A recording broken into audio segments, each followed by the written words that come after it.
நீங்க தமிழே பாத்தீங்கன்னா எண்களே ரொம்ப வித்தியாசமான ஒரு வடிவமைப்பு தான். இப்போ 1000க்குள்ள நீங்க ஒரு நம்பர் சொல்லுங்களேன். 986. 86 எதுல முடியுது? 6. ஊல முடியுதா? வேற ஏதாவது ஒரு நம்பர் சொல்லுங்க. ஏதாவது ஒரு நம்பர். 102. 102 எதுல முடியுது? ஊல முடியுது. இன்னும் வேற ஏதாவது நம்பர் சொல்லுங்க. 300 எதுல முடியுது? ஊல முடியுது. எல்லாமே பாருங்க 1000க்கு முன்னாடி வரைக்கும் எல்லா எண்களும் ஊல தான் முடியும். ஒரு சொல் ஊல முடிஞ்சா என்ன சொல்லுவாங்க? அது விடை எச்சத்துல சொல்லுவாங்க. எச்சம்னா என்ன? அது முடியலன்னு அர்த்தம். எண்களுக்கு முடிவு இருக்கா? எண்களுக்கு முடிவில்லை என்பதால் தமிழில் எண்கள் கூட எச்சத்திலேயே இருந்தது. 1, 2, 3, 4 நீங்க 1000 மட்டும் ஏன் இல்லைன்னா நம்ம தமிழ் மரபுல 1000ங்கிறது ஒரு கம்ப்ளீஷன், டெம்பரரி கம்ப்ளீஷன். திரும்ப 1001, 1002 வரும். ஸோ அப்ப எண்களுடைய பேரிலேயே இந்த எண்களுக்கு முடிவில்லை, இன்ஃபினிட்டி என்பதை சொல்ற சிறப்பு வந்து தமிழ்ல இருக்க சொல்ற ஒரு விஷயம். தமிழ்ல இருக்க மாதிரி வேற லாங்குவேஜ்ல இருக்கான்னு சொல்ல முடியாது. அப்படிதான் நான் சொன்னேன். இன்னொன்னு 8யும் 10யும் கூட்டினா 80, 7யும் 10யும் கூட்டினா 70. ஆனால் 9யும் 10யும் கூட்டிங்கன்னா 90 அப்படின்னு சொல்கிறாங்க.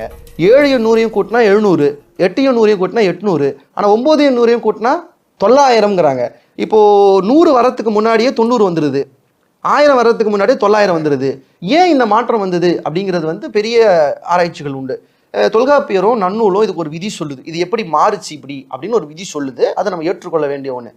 ஆனால் திருவருட்பிரகாச வள்ளலார் அதுக்கு ஒரு சூப்பரான ஒரு விளக்கம் கொடுத்தார். என்னன்னா, இந்த 9ன்னு இருக்கு பாருங்க, அதுவே முதல்ல வித்தியாசமானது தான். 1, 2, 3, 4, 5, 6, 7, 8 சரியா இருக்கு. 9, 10க்கு முன்னாடியே 9ன்னு வந்துடுது. அப்போ என்ன வள்ளலார் சொல்றாருன்னா, 9ங்கிற சொல் அது உண்மையான தமிழ் சொல் அல்ல. உண்மையான தமிழ் சொல் தொல்பத்து அப்படிங்கிறது தான். தொல்னா ஒன்று குறைந்ததுன்னு அர்த்தம். ஒன்று குறைந்தது 9. அப்போ அதே ஃபார்மேட்டை தான் எல்லா எண்களுக்கும் பயன்படுத்துறாங்க. 100 100ல் ஒரு பங்கு குறைந்தது, 900 1000ல் ஒரு பங்கு குறைந்தது அப்படின்னு இந்த அழகு தமிழ் எண்கள் இருக்கக்கூடிய அற்புதமான விஷயம் அப்படின்னு நினைக்கிறேன். அதே மாதிரி நான் காலமேக புலவர் சொன்ன பாருங்க, நான் ரீசெண்டாக கூட ஒரு பேட்டியில் சொல்லியிருந்தேன், ரொம்ப ரசித்தாங்க அதை. காலமேக புலவர் இந்த எண்களை வச்சு ஒரு விளையாட்டாக ஒரு பாட்டு சொல்லியிருப்பாரு, ஒரு புதிர் மாதிரி. ஏன்னா அவங்களுக்கு என்ன சொல்லியிருக்கேன், காலமேக புலவர் பாடல் எல்லாமே புதிராக தான் இருக்கும் அப்படின்ட்டு. அவர் என்ன வச்சு ஒரு புதிர் போடுறார். என்னன்னு, பூனைக்கு 6 கால், புள்ளினத்திற்கு 9 கால், யானைக்கு கால் 17 ஆனதே மானை கீழ் அப்படின்னு ஒரு புதிர் போட்டு எழுதினார். நம்ம சடார்னு பார்த்தோம்னா பூனைக்கு எப்படி 6 கால் வரும், புள்ளினத்துக்கு எப்படி, புள்ளினம்னா பறவை, பறவைக்கு எப்படி 9 கால் வரும், யானைக்கு எப்படி 17 16 கால் வரும்? இது நமக்கு கன்ஃபியூஷனாக இருக்கும். ஆனால் இது வந்து தமிழுடைய எண் விளையாட்டை வந்து காலமேகர் செஞ்சிருப்பார். நீங்கள் ரொம்ப உள்ளே போனீங்கன்னா அவர் வேற விளக்கம் சொல்கிறாரு. பூனைக்கு அப்படின்னா பூனை இல்லை, பூ நக்கி, பூவை நக்குகிற வண்டுக்கு 6 கால். புள்ளினத்துக்கு 9 கால்னா நம்ம சின்ன வயசில் கால்வாய்ப்பாடு படிச்சிருப்போம். அரசு பள்ளியில் படிச்சோம்ல, எங்களுக்கு கால்வாய்ப்பாடாக சொல்லி கொடுப்பாங்க.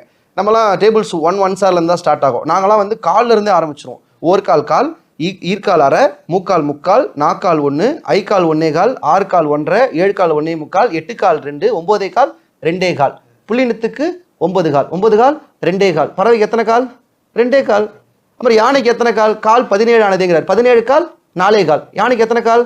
4 கால். கரெக்டாக தானப்பா சொல்கிறேன் அப்படின்னு இந்த மாதிரி புதிரான பாடல்கள்லாம் தமிழில் என்ன வச்சு காலமேக புலவர் செஞ்சு